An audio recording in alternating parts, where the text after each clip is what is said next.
will have to talk to each other. There's no way in which each one of us can say, I've built a perfect system, I can take care of my climate concerns. And third,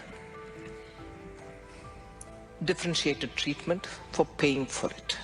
It cannot be that countries which have less contributed to emission are made to pay equally. So the payment or bearing the cost of climate action will have to have a differentiated treatment, polluter pays.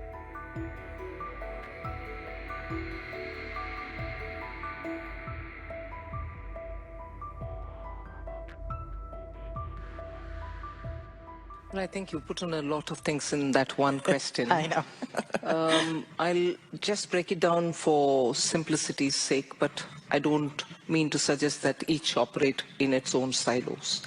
They all work together.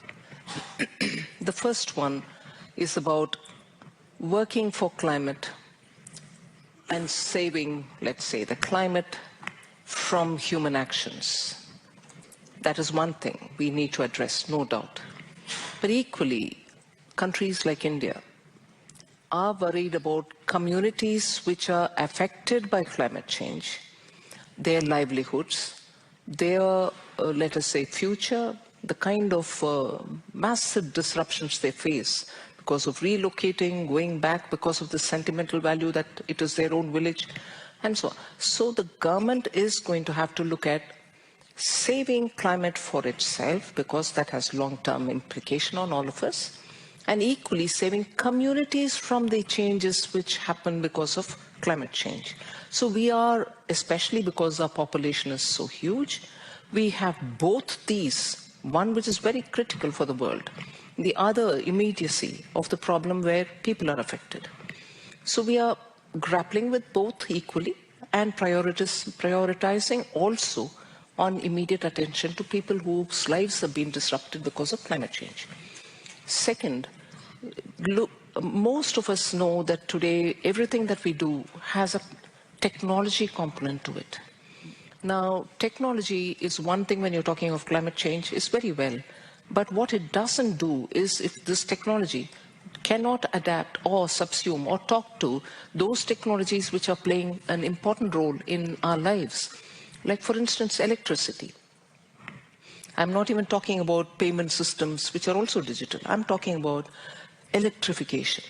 Look at, if I can take anecdotes, Europe, Spain, Netherlands have had extraordinarily impactful disruptions because we are still having systems which don't talk to each other.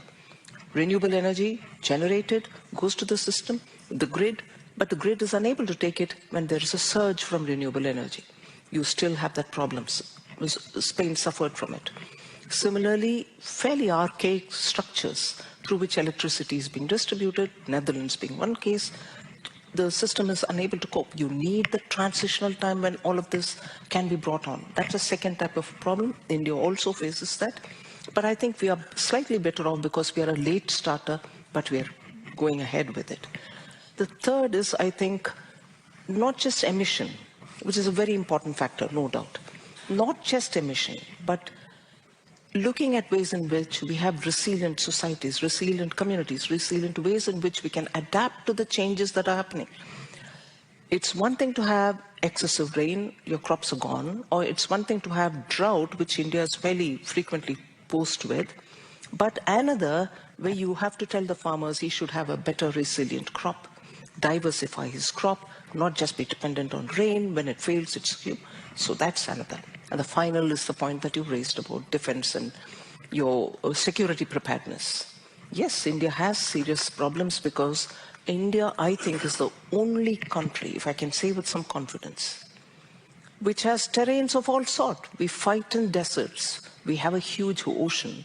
We have seaboards, both eastern and western, huge navy, huge manpower army, and wet Myanmar-like forests, which are rain and very humid, immediately rising to high-altitude mountains. So our warfare and our soldiers and our equipments will have to be adapted at all these places. Climate change is disrupting even that. I would put it that As much attention we give for the emission control, we need to look at resilience and adaptation. Otherwise, you're going to sacrifice a lot of human beings in between, livestock, human beings, in our eagerness, which is a justified eagerness, to save the climate for the earth. But then equally look at resilience. Second, technologies will have to talk to each other. There's no way in which each one of us can say, I've built a perfect system, I can take care of my climate concerns. And third, differentiated treatment for paying for it. It cannot be that countries which have less contributed to emission are made to pay equally.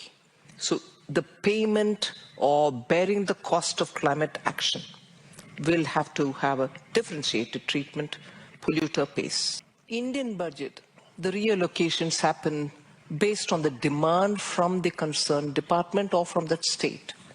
So if you're particularly looking at the air pollution aspect, the Pollution Control Board is not the only agency. There are very many other agencies which are working together. Well, they can work better is a different story. So allocations are made once at the stage of budget estimates, which is the number we give out during tabling the budget. But subsequently, through the year, depending on their increased requirement, there is a supplementary demand for grants which goes to the Parliament sometime in autumn. We increase the grant based on the demand at that time. So it's a dynamic process. So no one number actually gives you the picture. Just to take a point from Senators mentioning on the cost, India too is a very cost-conscious economy. We also want power distribution costs and the unit per electricity unit which comes to be cost-effective.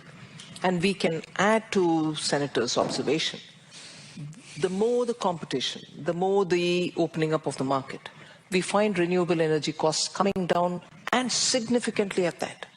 So today, India's solar energy, every bid that any state government goes for establishing solar energy generation centers, the cost is drastically coming down to, today it's come down to somewhere between 4 rupees 30 paise per unit, which was only 5 years, 10 years ago at 40 rupees. So opening up for fair competition and bidding out has shown that price of renewable energy is attractive. India will continue to invest in renewable energy. In fact, we've been building up on that. Carbon capture strategies have been funded in this budget so that we can have it across the country, because such country and businesses are there in the mainland area and also in the remote parts. So carbon capture is getting incentivized, and our commitment to move towards the nationally determined commitments for the renewable sector is actually 2/3 achieved much before, in fact 4 years ahead of the given date. So we are given the date, but well ahead of it we are trying to fulfill, and we shall do that even in the future.